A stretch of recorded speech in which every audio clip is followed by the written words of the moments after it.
تعال شوف الاهلاويه اللي بيقولوا على زيزو بالونه لما طلع بس اشاعه اللي هو يروح الاهلي، شوف بقى يقولوا عليه ايه، بقى فخموا فيه حرفيا. بصوا كده انتوا عاملين منه بالونه، زيزو بالنسبه لنا بالونه. زيزو ده بالذات يا جماعه مش قلم، لا يا جماعه ده قلم، ده مش قلم حتى، ده كشاف، مش كشاف، مش قفا، مش خازوق، ده قلم واحد هف شنطه. يعني ايه يا بالونه يا جدعان؟ ده الاسعار في مصر ولعت، البالونه وصلت 100 مليون جنيه.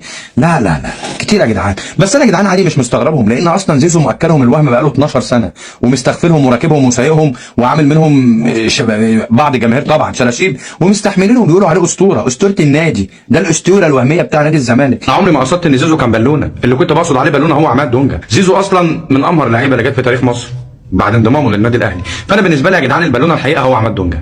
دونجا بالون يا جدعان اقسم بالله بلالين بلالين بيقارنوه في الاخر بحسين الشحات. ابننا زيزو بيجيب الجول الاولاني محدش عارف يجيبها، ولا تريزيجيه ولا مصطفى محمد، هو ابننا تريزيجيه عملها له وزيزو حطها له. لا ويرجعوا يقولوا لك على زيزو بالونه.